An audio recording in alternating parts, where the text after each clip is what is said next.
اعوذ باللہ من الشیطان الرجیم بسم اللہ الرحمن الرحیم۔ جیسا کہ میں نے آج کے دن کی شروعات کی ہے، مجھے کافی سوالات آتے رہے رات 2:30 بجے تقریباً 2:45 بجے، تب سے میں یہ میسیجز سن رہا ہوں اور فرمائش کی گئی ہے کہ میں اس کا جواب دوں۔ میں نے یہ بھی بتایا کل کہ اب میں جوابات جتنے بھی دوں گا وہ آڈیو میں دینے کی بجائے اس کا ویڈیو بنا دینا زیادہ بہتر ہے۔ فرمائش بھی یہی ہوئی ہے تاکہ وہ آڈیو کہیں نہ کہیں گم ہو جاتا ہے، ڈیلیٹ ہو جاتا ہے، لیکن اگر میں ویڈیو بنا دوں اور یوٹیوب پہ چڑھا دوں تو وہ سیو رہے گا۔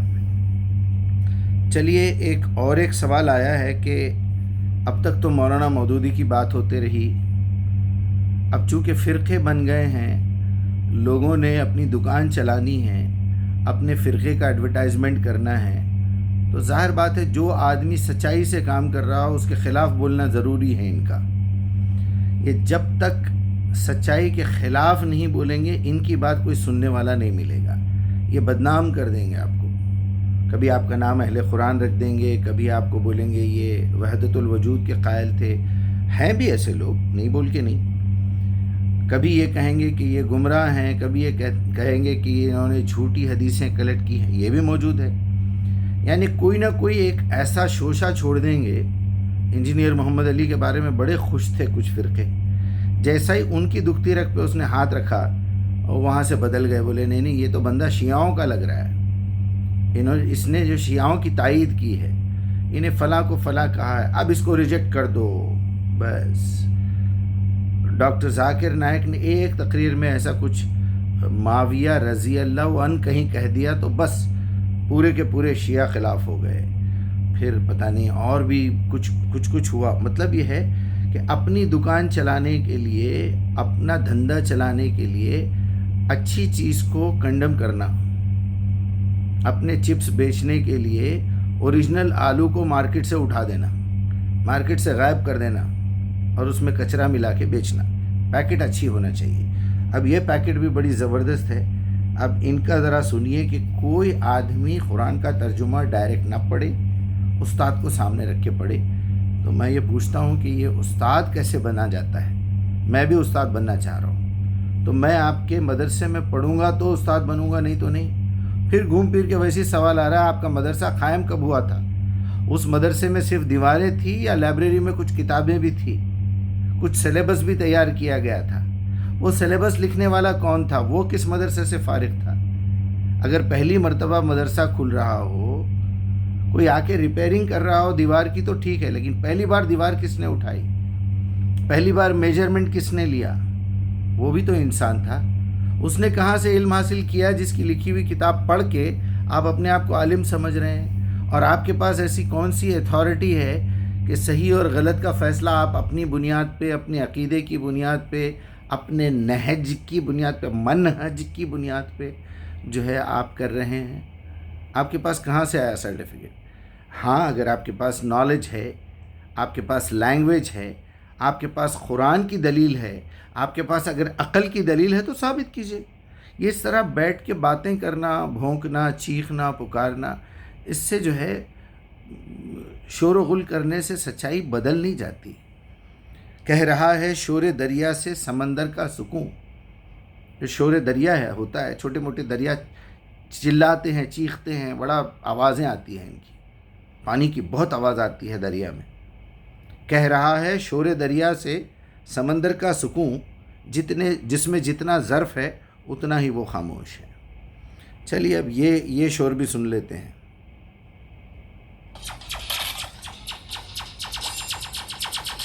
یہ ایڈورٹائزمنٹس بھی آتے ہیں ان لوگوں کے۔ یہ سوال آیا ہے کہ عام آدمی ترجمہ قرآن پڑھ کر سمجھ سکتا ہے یا نہیں؟ کیا عام آدمی کو قرآن کریم کا ترجمہ پڑھنے کا حق ہے یا صرف تلاوت کرے؟ شریعت کی روشنی میں وضاحت فرمائیں۔ یہ اصل میں میرے ایک جواب پر شاید ان کا سوال ہو۔ یہ بات ذہن میں رکھیں کہ تلاوت قرآن کرنا تو ہر بندے کا حق ہے، لیکن اگر وہ تلاوت کے ساتھ ترجمہ بھی پڑھنا چاہتا ہے تو اسے چاہیے وہ کسی عالم کی زیر نگرانی پڑھے، خود نہ پڑھے۔ وہ خود ترجمہ پڑھنے بیٹھ جائے گا نا تو بعض مقامات ایسے آئیں گے جس جگہ وہ شکوک اور شبہات اور سوالات پہ مبتلا ہو جائے گا، اور ایسے سوالات لوگ سمجھتے ترجمے کے ساتھ پڑھ لو۔ بابا قرآن کریم کی آیات بہت سی ہیں، کچھ آیات وہ ہے جس میں قبر آخرت کا ذکر ہے، قیامت کا ذکر ہے، یہ تو ہر بندہ سمجھے گا، لیکن کچھ آیات مسائل کی ہیں، عقائد کی ہیں، دلائل کی ہیں، وہاں سمجھنا عام بندے کی بس کی بات نہیں ہے۔ وہاں وہ سمجھائے گا جو تعلیمات نبویہ پڑھ چکا ہوگا، جسے حدیث پر عبور ہوگا اور شریعت کا ماہر ہوگا، وہ سمجھائے گا، ورنہ عام بندہ تو پریشان ہو جائے گا، اور ایسا پریشان ہوگا کہ اللہ نہ کرے کہیں گمراہی میں مبتلا ہو جائے، جسے قرآن کہتے ہیں یہدی بہ کثیرا ویضل بہ کثیرا، کہ قرآن کے ذریعے ہدایت ملتی ہے تو بعضوں کو گمراہی بھی ملتی ہے، تو اس گمراہی کا کیا کرو؟ تو اسی لیے میں نے پہلے بھی منع کیا تھا، اب بھی کرتا ہوں کہ ترجمہ پڑھنے کا شوق ہے آپ پڑھیں، میں منع نہیں کرتا، لیکن علماء کی زیر نگرانی، آپ کسی عالم دین کی زیر نگرانی۔ میڈیکل کی کتاب ڈاکٹر آپ کو ترجمے کے ساتھ نہیں پڑھنے دیتا بغیر کسی ڈاکٹر کے مشورے کے، تو قرآن کریم لاوارث تو نہیں، ورنہ قرآن کریم کی کئی آیات ایسی آئیں گی بندہ پریشان ہو جائے گا۔ اور یہی بات حکیم الامت مولانا اشرف علی تھانوی رحمۃ اللہ علیہ نے بیان القرآن ترجمہ قرآن کے مقدمے میں لکھی ہے۔ لوگ کہتے ہیں ترجمے کیوں لکھے جاتے ہیں، تو میں کہتا ہوں یہ ترجمہ ان طلباء کے لیے لکھا جاتا ہے جو عالم بننا چاہتے ہیں اور ابتدائی ہوتے ہیں، ان کے لیے ترجمہ ہے، ہر ریڑھی لگانے والے ہر دکاندار کے لیے نہیں ہے۔ ہاں وہ عالم کی زیر نگرانی پڑھے تب ٹھیک ہے، ورنہ نہیں ہے۔ حضرت تھانوی رحمۃ اللہ علیہ نے اردو میں ترجمہ کیا بیان القرآن، اس کے مقدمے میں لکھا ہے کہ عوام کو نہیں چاہیے وہ صرف ترجمے پڑھے، اگر عوام کو ترجمے پڑھنے کا شوق ہے تو کسی عالم کی زیر نگرانی پڑھے۔ یہ میرا جملہ نہیں ہے، یہ حکیم الامت مولانا اشرف علی تھانوی رحمۃ اللہ علیہ کا ہے۔ اور آج کل لوگ کہتے ہیں نہیں ہر بندہ ترجمہ پڑھے، بھائی ہر بندہ اگر ترجمہ پڑھے تو علوم حدیث کہاں جائیں گی، صحابہ کرام کی تشریحات کہاں جائیں گی، دکانیں اہل کہاں بیت جائیں نے جو رسول اللہ سے قرآن کریم سمجھا ہے ان کی تشریح کہاں جائے گی؟ اللہ اسی لیے اگر ترجمے کا شوق ہے تو علماء۔ بہرحال میں آپ سب کا وقت خراب کرنا نہیں چاہوں گا، ایسے ہی 7 منٹ ہو گئے ہیں۔ سب سے پہلی بات، اب ان کو کیا میں عالم سمجھوں، جاہل سمجھوں، دکاندار سمجھوں، چور بٹے باز سمجھوں، خائن سمجھوں، یا اس قدر نالائق سمجھوں کہ اس بیچارے کو تلاوت کا مطلب نہیں معلوم اب تک؟ پہلے ہی اٹیمپٹ میں اس نے 30 سیکنڈز میں غلطی کر دی کہ اگر کوئی عام تلاوت کر لے تو کر لے، لیکن ترجمہ پڑھنے کی ضرورت نہیں۔ بھائی میرے، تلاوت کہتے ہی ہیں سمجھ کے پڑھنے کو، ورنہ تو قرات کہیے آپ، قرأ، اقرا، پڑھیے۔ ہمارے پاس قرات گانے کو بولتے ہیں کہ گا کے پڑھنے کو، ان کی قرات بڑی اچھی ہے۔ ارے بھائی ان کی لحن بڑی اچھی ہے بولیے آپ، ان کا ترنم بڑا اچھا ہے بولیے۔ پہلے تو ہمارے پاس یہ لوگ الفاظ کو نہ سمجھاتے ہیں نہ خود سمجھتے ہیں۔ اب اس بیچارے کی عقل کا اندازہ لگائیے کہ وہ ریڈنگ کو انڈرسٹینڈنگ کہہ رہا ہے، آپ انڈرسٹینڈنگ تو کر لیجئے لیکن ترجمے سے مت پڑھیے، بولنا چاہ رہا ہے۔ خیر کیا کروں، ان کے لیے تو میں دعا تو نہیں کر سکتا کیونکہ اللہ نے منع کر دیا ہے۔ ایسے جاہلوں اور ایسے خائنوں کے لیے پلیز آپ دعا مت کریے، اور ان کو ہدایت ملنے والی نہیں ہے۔ ہدایت آپ کی دعا سے نہیں ملتی، انسان کی اپنی اندر کی تڑپ سے ملتی ہے۔ اس میں بھی اللہ بڑا چیک کرتا ہے، اس میں اس کو بتاتا ہے یہاں تم پھسلنے والے ہو، بڑے امتحان لیتا ہے۔ چلیے میں اصل مدعے پہ آتا ہوں۔ کیا ضرورت ہے بھائی، میں اگر ابھی اسی محفل میں اٹھ کے کھڑا ہو جاؤں، کھڑے ہو کے پوچھوں کہ مولانا میں نے استاد کس کو بنانا ہے، کسی عالم کے زیر نگرانی پڑھو بولنا، میں تیار ہوں، آپ پڑھائیں گے قرآن مجھے؟ چلیے میں نے، آپ تو تبلیغی جماعت کے ہیں، میں ایک اہل حدیث عالم سے پڑھنا چاہ رہا ہوں، آپ فوراً انکار کر دیں گے، نہیں وہ گمراہ ہے۔ میں جماعت اسلامی کے ایک عالم سے پڑھنا چاہ رہا ہوں، ارے وہ تو اس سے زیادہ گمراہ ہے۔ اچھا میں قادیانی سے بولے وہ تو کافر ہے۔ اچھا میں شیعہ سے پڑھوں، بولتا ہے نہیں تو وہ بھی خارج الاسلام ہے۔ پھر آپ کیا ہیں؟ یہ کیوں اس طرح کی خیانت کرتے ہیں آپ لوگ؟ یعنی گھوم پھر کے آپ اپنے فرقے، اپنی جماعت کی بات کر رہے ہیں۔ اگر کوئی اہل حدیث ہے تو وہ بولے گا نہیں، آپ کو اگر پڑھنا ہو تو ہمارے نہج پہ، ہمارے منہج پہ پڑھیے۔ ہماری فکر کا جو عالم ہے اس کی لکھی ہوئی کتاب ہی پڑھیے، باقی سارے گمراہ ہیں۔ اچھا اس پوری دکان کو چلانے کے لیے، اپنا پروڈکٹ بیچنے کے لیے انہوں نے ایک ایڈورٹائزمنٹ لوگو بنایا ہے۔ وہ لوگوں کیا ہے کہ قیامت کے قریب 73 فرقے ہو جائیں گے، اس میں سے 72 جہنم میں جائیں گے اور ایک ہی فرقہ جنت میں جائے گا۔ یہ الزام ہے رسول اللہ پہ، یہ جھوٹ ہے رسول اللہ پہ، یہ بہتان ہے رسول اللہ پہ، کیونکہ رسول اللہ کی زبان سے، مبارک زبان سے نکلی ہوئی ایک بات ہمارے پاس قرآن میں لکھی ہوئی ہے، وہ ہے وَاعْتَصِمُوا بِحَبْلِ اللَّهِ جَمِيعًا وَلَا تَفَرَّقُوا۔ سورہ آل عمران نمبر 3 پہ ہے، اس کی 103 نمبر کی آیت ہے۔ یہ بھی میراکل ہے، ایک کے پاس سے کلام آ رہا ہے، رسی آ رہی ہے، یہ گول دنیا ہے، بیچ میں زیرو، اور قرآن کے اندر 3 چیزیں شامل ہیں، ایک لکھی ہوئی کتاب، ایک نبی صلی اللہ علیہ وسلم کا ایکسپلینیشن، اور تیسری سنت۔ تو لکھی ہوئی کتاب، حدیث اور سنت، آپ اس کو کیوں چھوڑ رہے ہیں؟ کیوں الگ الگ کرنا چاہتے ہیں؟ میں نے آج سے 25 سال پہلے ایک پوسٹر بنایا تھا، ایک رسی لٹک رہی ہے اوپر سے، قرآن سے وہ رسی نیچے آئی ہے، اس کے 3 حصے ہیں، وہی تینوں فرقوں میں ہم بٹے ہوئے ہیں، کوئی اہل قرآن ہے، کوئی اہل حدیث ہے، کوئی اہل سنت ہے۔ بھائی آپ حدیث کو ایک تاریخ کی کتاب سمجھ کے پڑھیے، آپ اس کو وحی کا حصہ مت سمجھیے، یہ بہت بڑی غلطی کر رہے ہیں ہمارے لوگ۔ پلیز اس کو تاریخی حصہ سمجھیے، آپ کو اس میں مل جائے گا کہ کہاں نبی صلی اللہ علیہ وسلم مکے میں پیدا ہوئے تھے، کتنے سال میں شادی ہوئی، کتنے سال میں قرآن نازل ہونا شروع ہوئی۔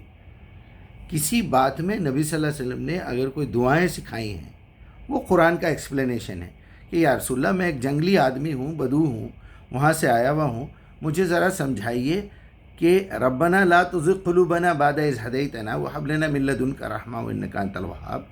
یہ اتنی زبردست لینگویج ہے کہ مجھے تو عام زبان میں عربی بولتا رہا ہوں، ذرا مجھے سمجھائیے تو صحیح کہ اس کا مطلب کیا ہے۔ تو آپ نے سمجھایا ہوگا۔ جیسے یہ صاحب کہہ رہے ہیں کہ ایک ڈاکٹری کی کتاب ہے، وہ بھی ترجمے سے آپ نہیں پڑھتے، استاد کے پاس جا کے پڑھتے ہیں۔ یہی تو فرق ہے انسانوں کی کتاب میں اور اللہ کی کتاب میں۔ آپ تو دیوار بن رہے ہیں اللہ کی کتاب اور بندوں کے بیچ میں۔ اللہ قسم کھا کھا کے کہہ رہا ہے اگر تم کو جنت میں جانا ہے تو یہ کتاب بہت آسان ہے، اگر تم کو نصیحت قبول کرنا ہے یہ کتاب بہت آسان ہے، اگر تم کو میرا پیغام دنیا تک پہنچانا ہے تو بہت آسان ہے۔ وَلَقَدْ يَسَّرْنَا، بے شک ہم ہی نے آسان کیا ہے، لِلذِّکْرِ، القرآن لِلذِّکْرِ، اور اِنَّا نَحْنُ نَزَّلْنَا الذِّکْرَ وَإِنَّا لَهُ لَحَافِظُونَ۔ دیکھیے وہاں بھی ذکر ہے، یہاں بھی ذکر ہے۔ یہاں قرآن کہا جا سکتا تھا اِنَّا نَحْنُ نَزَّلْنَا الْقُرْآنَ وَإِنَّا لَهُ لَحَافِظُونَ، لیکن قرآن نہیں کہا اللہ تعالیٰ نے۔ کیوں؟ کیونکہ لوگ یہ سمجھیں گے کہ تورات، انجیل، زبور محفوظ نہیں ہے، یہ ذکر محفوظ ہے۔ اس کے اندر آج بھی جو آیتیں ذکر سے تعلق رکھتی ہیں، نصیحت سے، وہ کسی نے نہیں چینج کی۔ کبھی قرآن لے کے بیٹھیے، بازو بائبل رکھیے، آپ کو پتہ چل جائے گا کہاں کہاں پہ انہوں نے چینجز کیے ہیں۔ وہ تو قرآن میں بھی کر دیے، ترجموں میں بہت سارے لوگوں نے کر دیے، سمجھے ہی نہیں بیچارے۔ اس میں کچھ ایسے بھی ہیں، کچھ کا تو ذہن ہی نہیں گیا اس آیت کی طرف۔ کچھ لوگ ایسے ہیں خاص مقصد لے کے اٹھے، اسی مقصد کو دماغ پہ رکھ کے قرآن پڑھے۔ تو گرین اینک لگائیں گے تو سب گرین دکھے گا، ساون کے اندھے کو سب ہرا لگتا ہے۔ آپ لال اینک لگائیں گے تو سب لال دکھے گا۔ تو فرقوں نے اپنے اپنے کلرز بدل لیے ہیں، پیلی ٹوپی، لال ٹوپی، بلو ٹوپی۔ بہرحال بھائی صاحب یہ دھوکہ دینا بند کریے پلیز۔ ریڑھی لگانے والا، ٹھیلا ڈھکلنے والا، جوتا چپل سینے والا، رکشہ چلانے والا، کوئی پینٹ کرنے والا، کوئی مزدور، سب کو جنت میں جانا ہے۔ یہ آپ کے والد صاحب کی یا آپ کی والدہ کی میراث نہیں ہے، یہ جنت سب کے لیے ہے۔ بلکہ انشاءاللہ جنت میں تو اسی طرح کے غریب لوگ رہیں گے کہ سیدھے سادے انداز میں قرآن پڑھا انہوں نے اور اللہ کے سامنے سرنڈر ہو گئے کہ میرے مالک، میں نے آپ کی کتاب پڑھنے کی کوشش کی ہے، سنسیئر ہوں میں، مجھے آپ کی عبادت کرنا ہے، اہدنا صراط المستقیم۔ اللہ ضرور اس کو ہدایت دے گا۔ ہدایت حاصل ہو چکی ہے یا نہیں ہو چکی ہے، اگر آپ کو ٹیسٹ کرنا ہے تو رات کو سونے سے پہلے ایک پیپر لیجئے، ایک پیڈ لیجئے اور لکھیے کہ آج صبح سے شام تک میں نے کتنے جھوٹ بولے، آج صبح سے شام تک میں نے کتنے لوگوں کو دھوکہ دیا، آج صبح سے شام تک میں نے کتنے لوگوں سے وعدہ خلافی کی، کل آپ کے پیسے دے دوں گا، پیسے آتے ہی پھولوں میں رکھ کے دے دوں گا، آج پیسوں کا انتظام نہیں ہو سکا کل کر دوں گا۔ وہ بھی جب تک آپ پوچھیں گے نہیں بولے گا وہ بے غیرت۔ پھر میں جو ہے پھر اسی انداز میں آ جاؤں گا، بہتر ہے یہاں سے بات بند کر دوں۔ بہرحال یہ دیکھیے صبح سے شام تک کہ آج آپ کی نظر کتنے مرتبہ بھٹکی عورتوں کو دیکھ کے۔ آج صبح سے شام تک دیکھیے، آپ کا انالیسس کر کے دیکھیے، آپ کا برین، آپ کا دل پیسہ کمانے کے چکر میں کتنا مصروف رہا۔ آپ اپنے آپ کا جائزہ لے کے دیکھیے کہ کتنے حقوق پامال کیے آپ نے۔ آپ کا معصوم بچہ اسکول جانے کے لیے فیس کے لیے تڑپ رہا ہے، آپ کی بیٹی ایک برقع دلانے کی فرمائش کر رہی ہے، آپ نہیں دلا سک رہے ہیں۔ آپ کا ایک دوست ہے نان مسلم جس کو ہندی میں آپ قرآن دے سکتے تھے، نہیں دیے آپ سگریٹوں میں، آپ گھٹکوں میں، اور جو ہے آپ فضول خرچی میں جوا کھیل کے آپ نے وقت گزارا ہے۔ اور آخری میں اپنے آپ سے سوال کیجئے کہ قرآن کو کب ہاتھ لگایا تھا آپ نے؟ قرآن ہاتھ میں لے کے کتنا پڑھا آپ نے؟ قرآن کو کتنا سمجھا آپ نے؟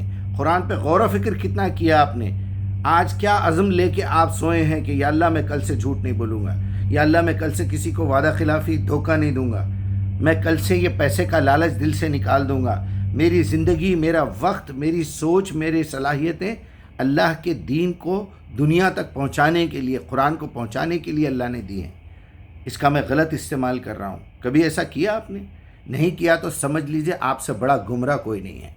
آپ 5 وقتہ نمازی ہوں گے، آپ 50 عمرے کر چکے ہوں گے، آپ پورے خاندان کے عمرے بھی کرے ہوں گے، آپ 10 وقت حج کر لیے ہوں گے، آپ گمراہ ہیں۔ یہ لکھ لیجئے، سائن کر لیجئے۔ اگر آپ جھوٹ نہیں چھوڑ سکتے، بے حیائی نہیں چھوڑ سکتے، گھٹکے نہیں چھوڑ سکتے، سگریٹ نہیں چھوڑ سکتے، شراب نہیں چھوڑ سکتے، فضول ٹائم جو ہے آپ اپنا برباد کر رہے ہیں، آپ جو ہے ٹائم ویسٹ کرنا نہیں چھوڑ سکتے، آپ رانگ سائڈ گاڑی چلا رہے ہیں، آپ کی گھر میں چوری کی لائٹ ہے، آپ گاڑی غلط جگہ پارک کر رہے ہیں، آپ کے منہ سے بدبو آ رہی ہے، آپ سمجھ لیجئے آپ گمراہ ہیں۔